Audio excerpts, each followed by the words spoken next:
E aí pessoal, beleza? Tranquilo? Vim aqui em Divinópolis buscar uns pneus que eu comprei. Vai entrar mais 2 sapatinhos novos no carro, graças a Deus. Agora eu tô voltando pra casa. Deixa eu conseguir passar aqui, vou ter que pegar a zebra aqui, não tem jeito. Bom, o vídeo de hoje eu vou comentar sobre aquele acidente que aconteceu no anel rodoviário. Olha, o que eu recebi de links desse vídeo não tá no gibi. O meu direct bombou quando aconteceu essa situação e mandaram para mim para eu comentar. Então, nesse vídeo aqui, eu vou bater um papo com vocês sobre isso, beleza? Então, ó, vai a vinheta.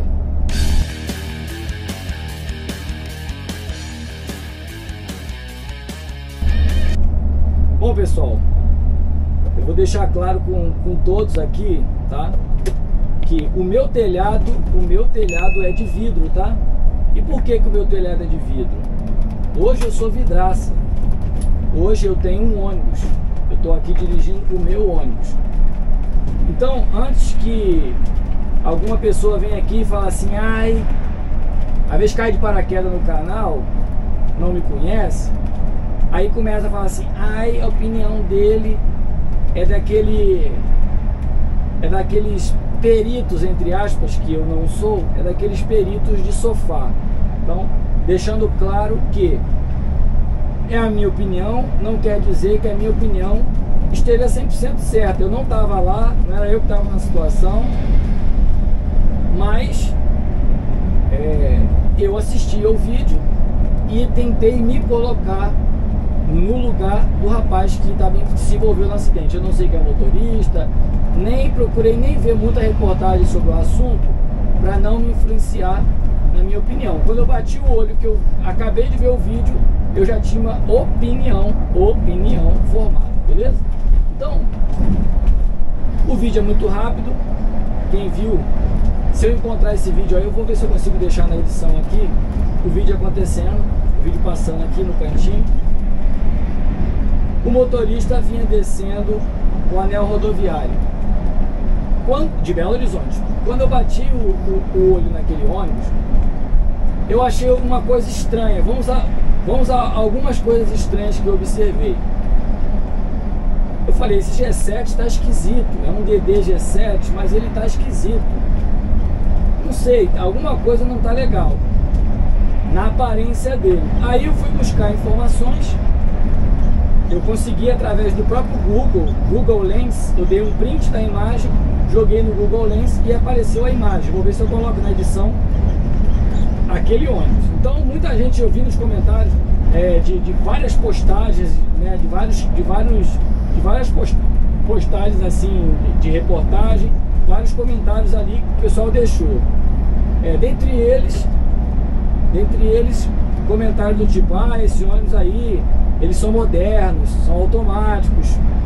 Ponto 1, aquele ônibus não é moderno e nem automático. Aquele ônibus ali é um O400, que são aqueles DD da Cometa. O400, para quem quiser pesquisar aí, os DD de 8x2 O400 que a Cometa tinha. Simplesmente trocaram a traseira e trocaram a frente. Nada contra, tá, gente? Nada contra. Aqui, abrindo um adendo aqui, olha esse ônibus urbano. Eu sei que ele vai entrar, tá vendo, ó? Não adiantaria eu acelerar em cima dele, porque ali vai se fechar, ó, vê que ele entrou, tá vendo? Quando eu percebi que ele tava vindo, eu já aliviei mais ainda, não acelerei.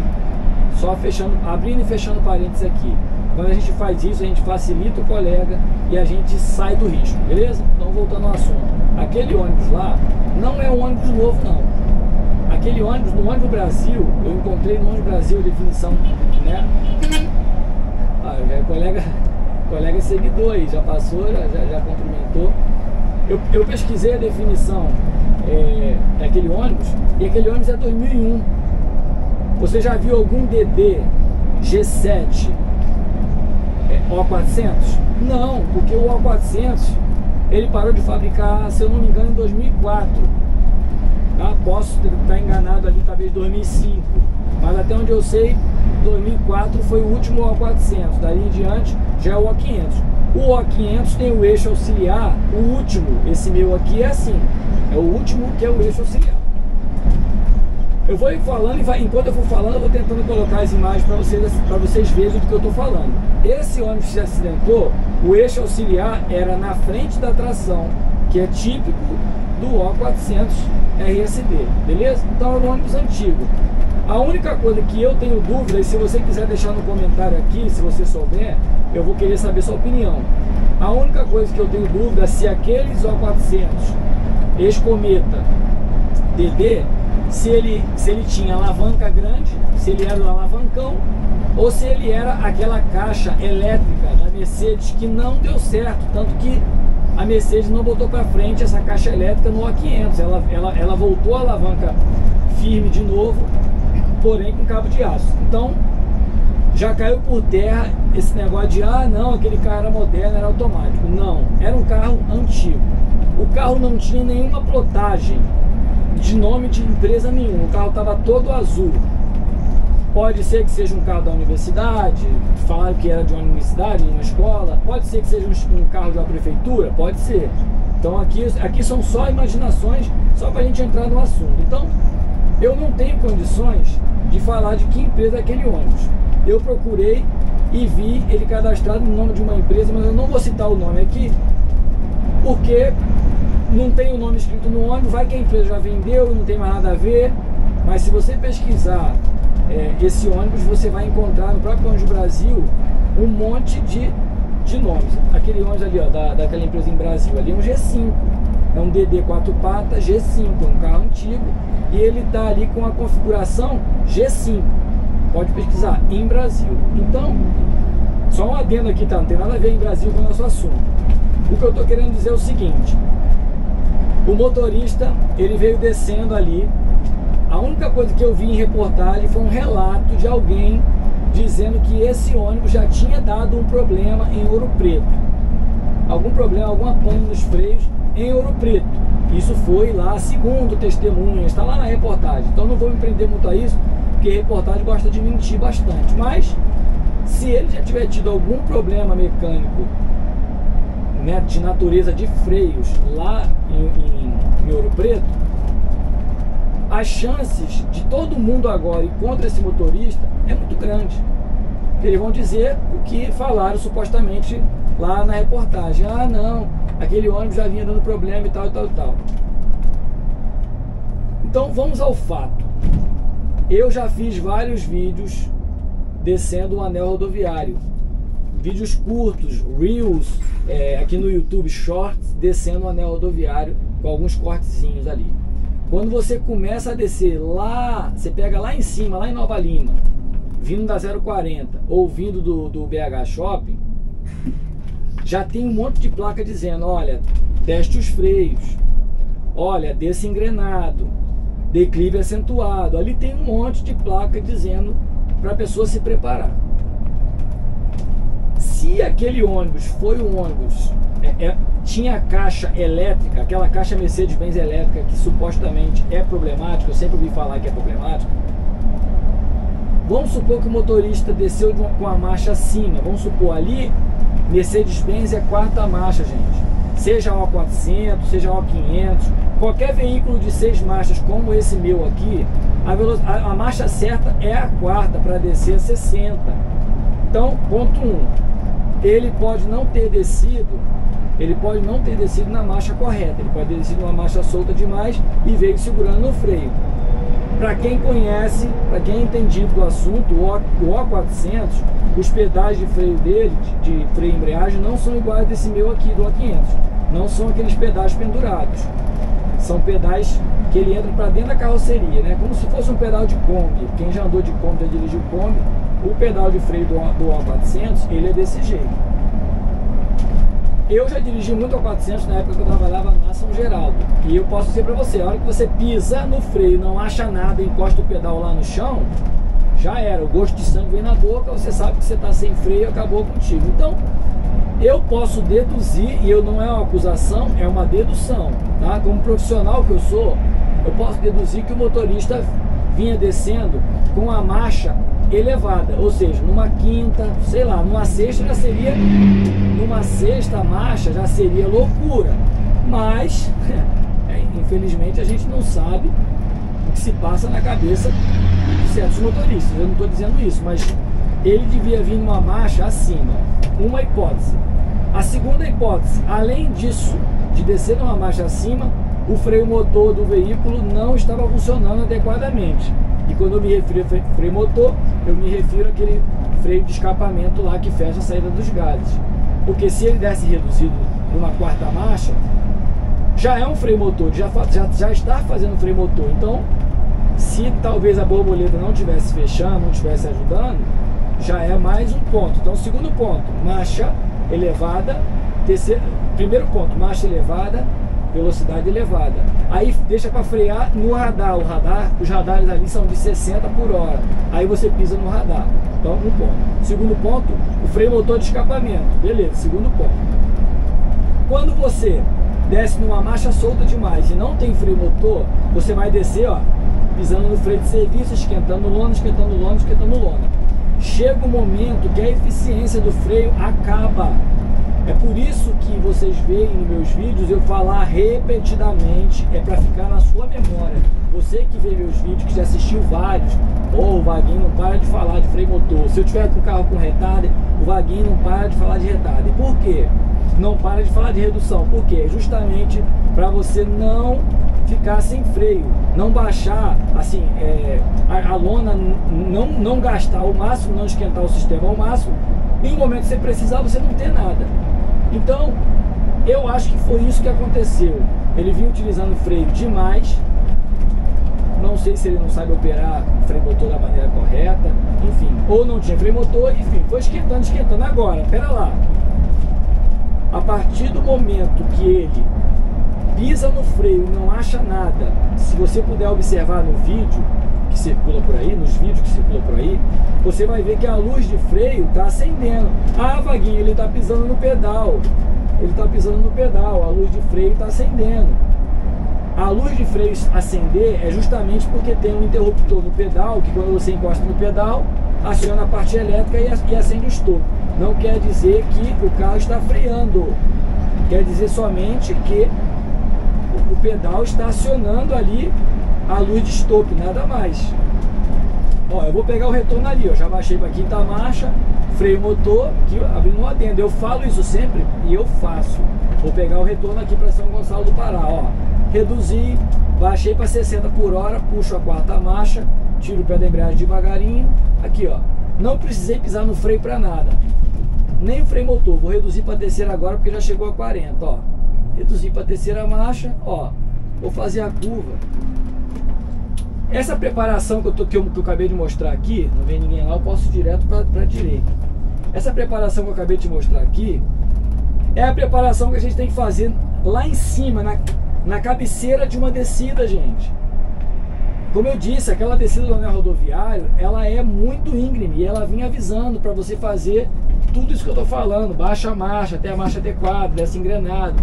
Se você descer com freio, uma hora acabou. Agora, se ele tá pisando no freio, não tá achando nada, ele tá pisando numa bolha inerte, tá pisando, não tá achando nada. Pô, ele tava na faixa da esquerda.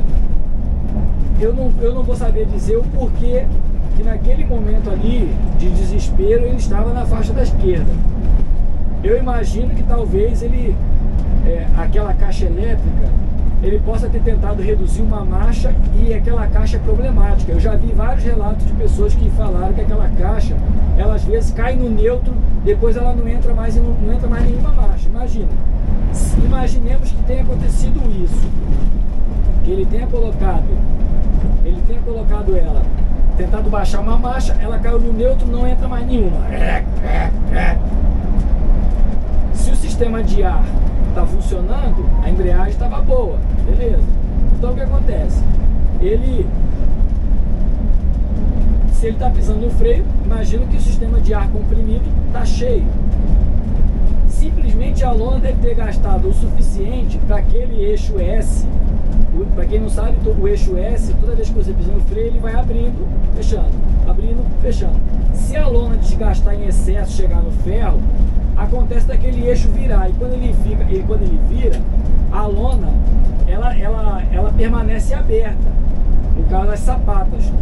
E se não tiver lona nenhuma, automaticamente ela não vai segurar. Então, cara, se ele está na faixa da esquerda e ele já passou a área de escape, não tem para onde correr mais, porque segundo o rapaz da filmagem falou, ele já tinha passado pela área de escape, então ele não tinha mais área de escape para entrar. Por que então que ele não encostou o ônibus na mureta? Eu vi comentários sobre isso, sabe? Sobre a mureta. Eu só li os comentários e não quis comentar nada na postagem dos outros, sabe? Por quê? Como eu vi comentário de gente leiga falando, não, se ele encostasse na mureta, ele ia capotar. Ele ia capotar, ou ele podia subir e capotar para cá, ou ele podia subir a mureta. Pessoal, vejam o vídeo que vocês vão ver bem que a mureta, ela não é alta, mas ela também não é baixa. Ele é simplesmente encostar a lateral na mureta e deixa fritar. Agora, ele não decidiu, não tomou a decisão no momento certo e achou que talvez lá embaixo ele ia conseguir se safar. É lógico que não, gente. Qualquer pessoa que conhece Belo Horizonte sabe que de manhã cedo e à tarde o anel rodoviário lá embaixo, e isso é por incompetência dos governantes. O governante de Minas Gerais, prefeito e governador, por incompetência deles, porque isso aí já era para ter sido resolvido lá embaixo, porque acontece um afunilamento idiota. Aquilo precisa ser resolvido para que não aperte. Toda vez acontece isso. Então o motorista já sabia que lá embaixo ia ter um congestionamento. Por que ele não encostou na mureta? Já falei, gente, já falei. Eu estou dirigindo o meu ônibus nesse momento. Eu estou viajando com o meu ônibus direto. Eu tenho telhado de vidro. Quando eu falo que eu tenho telhado de vidro, por quê? Se eu estou viajando, dirigindo, amanhã ou depois pode algum motorista dirigir o meu carro sozinho para os lugares. Pode acontecer isso com qualquer pessoa, comigo, qualquer um, pode. Só que não é porque pode acontecer comigo qualquer pessoa que eu não possa falar para vocês o óbvio, entende? Eu procuro dirigir do jeito que eu falo com vocês. Eu estou descendo aqui agora, eu estou com uma marcha reduzida, uma descidinha longa, estou com a marcha reduzida. Sempre que eu estou descendo, eu estou reduzindo marcha e usando o freio motor. Se eu tivesse sem freio motor, eu estaria descendo mais devagar, porque eu sei que o carro tem uma falha. Sem freio motor, ele é uma falha, condição adversa de veículo. Então, mesmo eu tendo o telhado de vidro, porque isso pode acontecer comigo em algum momento, eu espero que Deus me proteja sempre, qualquer um de vocês, isso não me impede de poder opinar sobre isso e falar aqui. Quem comentou por aí afora, se ele encostasse na mureta, ele ia capotar, está errado. Uma coisa é o seguinte, se ele encostasse na mureta, ele ia sair fritando a lateral todinha, ia danificar a lateral esquerda todinha, esse lado todinho ele ia danificar. Era uma certeza de que ele ia conseguir parar a tempo de não fazer aquele boliche que ele fez? Não é certeza. Mas se ele não fizesse isso como ele não fez, é uma certeza que ele vai jogar todo mundo pro alto? É uma certeza, e foi o que aconteceu. Então, tem momentos, cara, que a gente tem que tomar decisão. É melhor uma decisão mal tomada do que uma indecisão. Ele ficou na esquerda, acredito que ele chegou para a esquerda pensando, eu vou encostar esse homem na mureta. Mas ele não chegou, encostar. Então ele ficou indeciso. E na indecisão que ele tinha, ele acabou fazendo aquele boliche lá. Gente, um boliche daquele que ele fez, jogando todo mundo pro alto, as chances de acontecerem várias mortes eram muito grandes, muito grandes. Se ele tivesse colado na mureta, talvez ele ia arrastando o ônibus até e talvez encostar em 1, 2 carros, uma pancadinha leve, de leve. Ah, se vai danificar o ônibus, que se dane. Se fosse no meu ônibus e alguém estivesse dirigindo, algum motorista, ele fez errado lá em cima, não tomou as precauções, não reduziu marcha, não usou freio motor, desceu solto demais, tudo de errado ele fez lá em cima, ele não se preparou lá em cima. Mesmo assim eu preferiria que o meu motorista, ou então eu dirigindo, encostasse na mureta e ralasse a lateral toda. O prejuízo material ia ser menor e as chances de ter morte de pessoas ia ser menor também. Então, na minha opinião ali, pode ter acontecido uma falha mecânica. Sim, pode ter acontecido uma falha mecânica, mas o ônibus não acaba o freio de uma hora para outra do nada. Ele dá um monte de sinais. E quem está falando para você, gente, é quem tem ônibus, quem é motorista de ônibus há muitos anos, quem já deu instrução para muita gente, como instrutor. Ônibus não acaba o freio de uma hora para outra. A má operação contínua vai gerando problemas que o motorista não está percebendo, e a hora que ele precisa do freio ele não acha nada. É assim que funciona um pré-acidente. Alguns acidentes, quando acontece, você analisa ele com calma, você percebe que houveram uma série de problemas,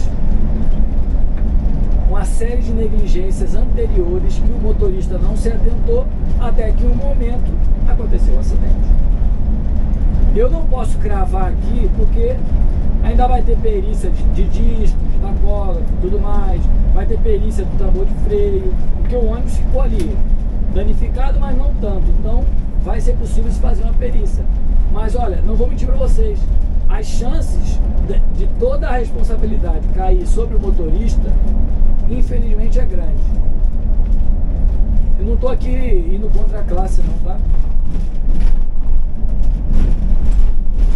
Porque aí o pessoal começa, ai Vaguinho, você está indo contra a classe. Não, eu não estou indo contra a classe, mas eu não sou idiota, entendeu? Então, obviamente, se isso acontecesse com um motorista meu e fosse negligência dele, vamos supor que eu tivesse um motorista meu de carteira assinada, fosse negligência dele, ele fatalmente ia embora.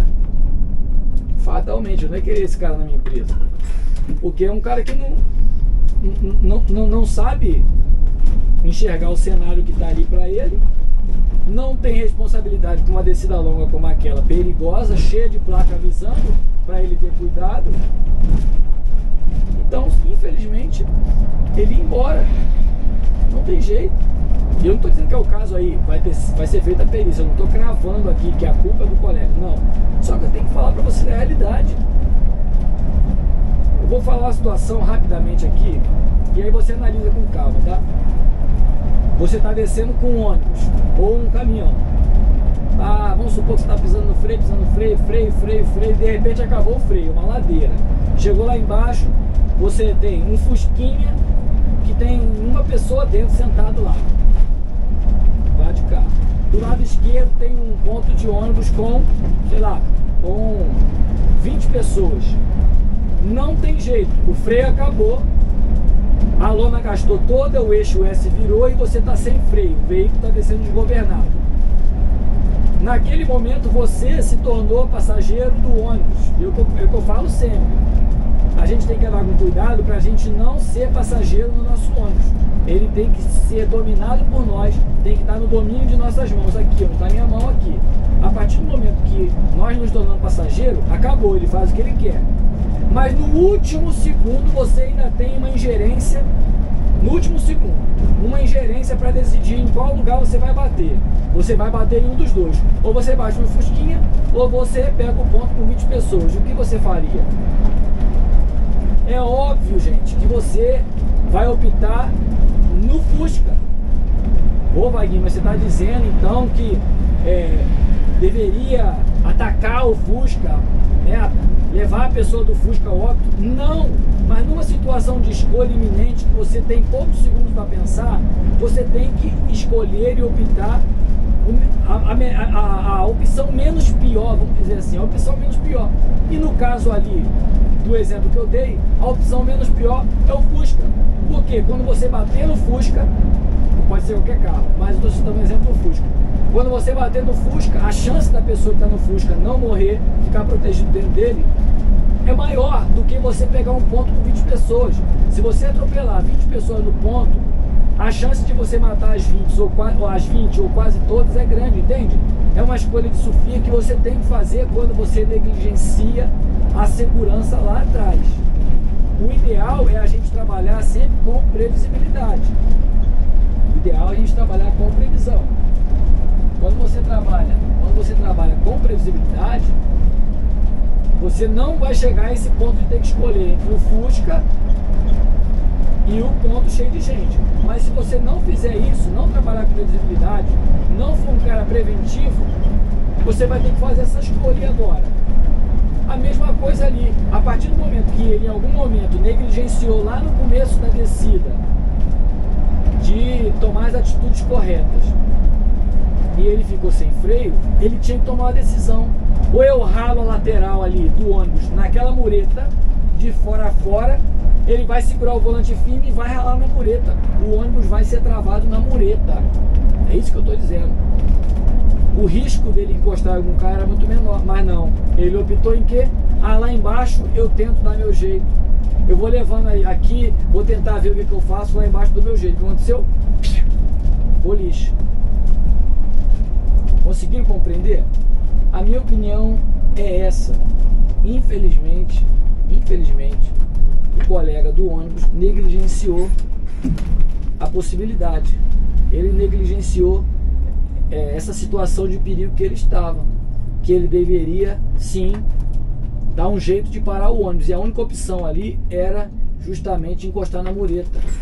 Não importa o que acontecesse. Ah, mas e se ele capotasse? Ele não sabe se ele ia capotar. Não, ali não tinha como, não ia capotar, ele ia ralar. Mas se ele capotasse, ele capotar seria uma possibilidade. Ele fazer o boliche lá embaixo em todo mundo é uma certeza, gente. Então você tem que optar entre o que é mais certo. É eu capotar ou eu jogar todo mundo pro alto lá embaixo? Jogar todo mundo pro alto lá embaixo era certeza. Então ele tinha que atacar na primeira opção, que era encostar na mureta.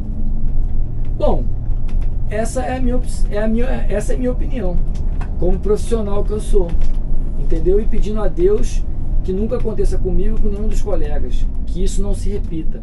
Mas infelizmente eu sei que isso vai se repetir outras vezes, não tem jeito, vai se repetir em vários lugares do Brasil. Por quê?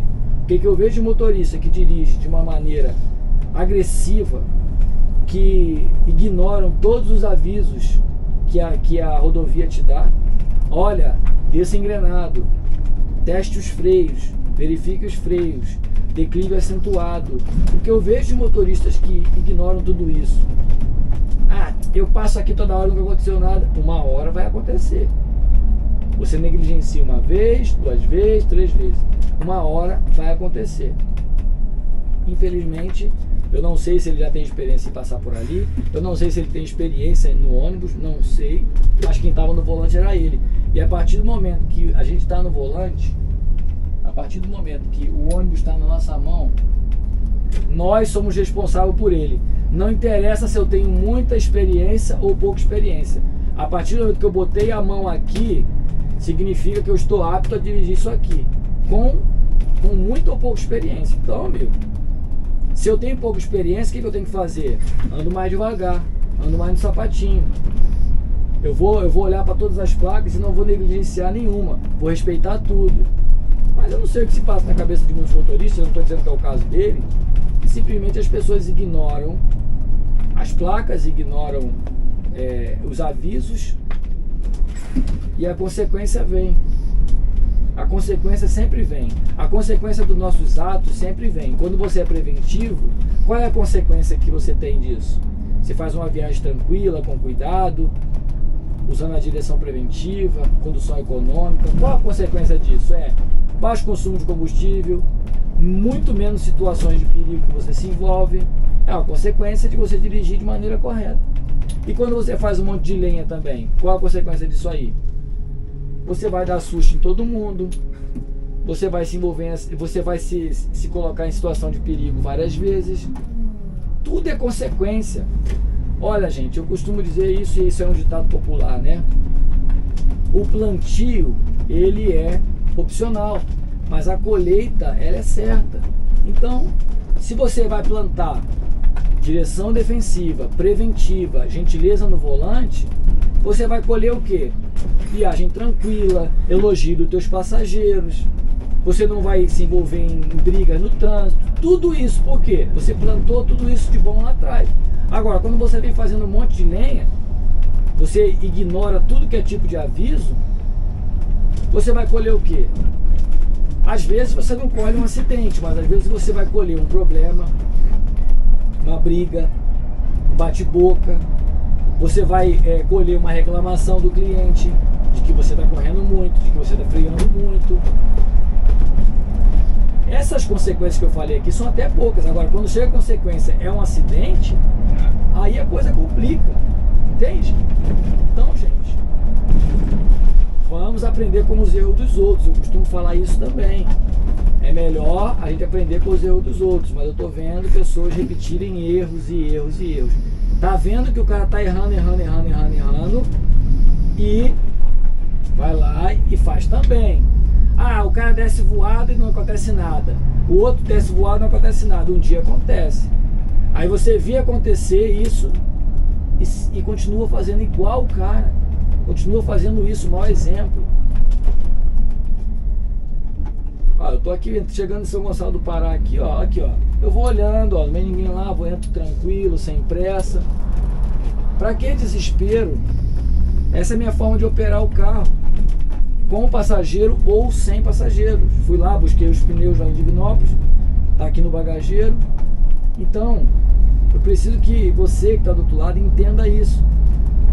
Eu tô falando desse acidente, mas na verdade eu tô sendo genérico, falando de qualquer um outro acidente desse naipe, com essa configuração, com essa dinâmica.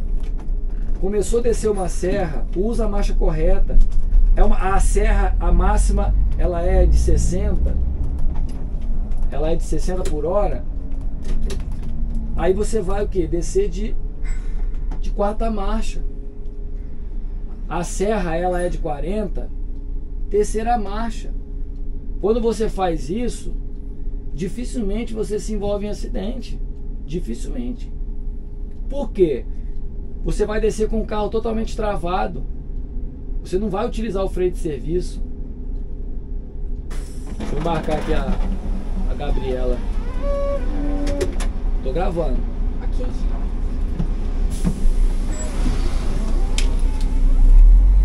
Então, quando você desce uma serra que a máxima é 40, põe a terceira marcha, ou então se o modelo do ônibus que você estiver dirigindo for o modelo de 12 marchas, procura saber qual a marcha que vai te dar um giro lá em 2.000 rotações, desce travado.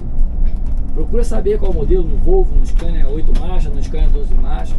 Mas num carro como aquele que se acidentou e como esse aqui, terceira marcha 40, quarta marcha 60. Se você fizer isso, você não vai aparecer na reportagem, nunca. Você vai aparecer na reportagem do G1.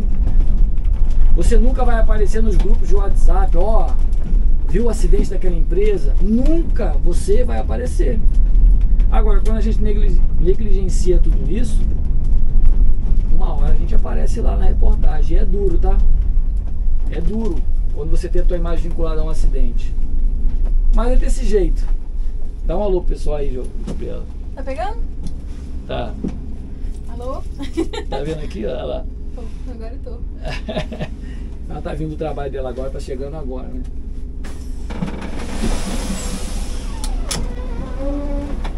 Então é isso.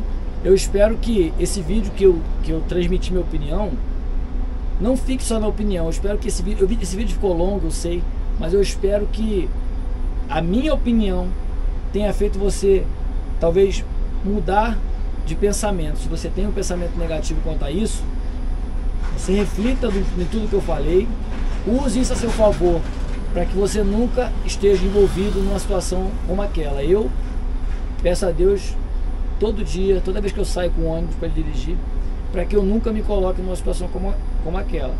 Mas é aquela história, né? Oração é orar e ação.